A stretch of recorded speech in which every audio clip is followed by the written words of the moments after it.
People love to say copper piping is outdated, overpriced, or unsafe. Let's myth bust that, then I'll give you the real reasons copper still shows up in homes, hospitals. High rises. Myth 1. Copper always corrodes and turns water green. Not if your water chemistry is in range.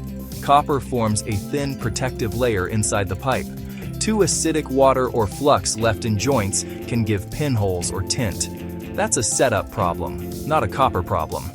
Myth 2. PVC is just better, cheaper, easier. Regular PVC isn't rated for hot potable water, softens with heat, hates UV, some codes won't allow it. CPVC helps, but can be brittle in cold temps and with impact. Myth 3. Stainless is maintenance-free.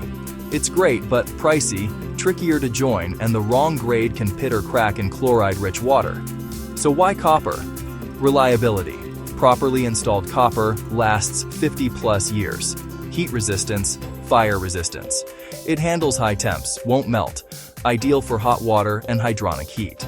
Pressure, rigidity. It holds pressure, stays straight, needs fewer supports, and fits in tight chases. Water quality. Copper is biostatic, reducing biofilm versus many plastics.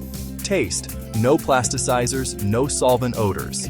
Serviceability. Sweat, braze, press. Parts at every supply house. Repairs are fast and widely understood. Oxygen barrier. Copper stops oxygen diffusion, protecting iron and steel in heating loops. Sustainability. Endlessly recyclable. High scrap value offsets cost. When not to use copper, extremely low pH water or high sulfates can be rough on it. Options. Treat the water, use thicker tube, or choose CPVC PEX stainless as needed. Bottom line, pick by water chemistry, temperature, pressure code, budget. Copper wins because it's proven safe, fixable, built for the long haul. That's why it's still everywhere.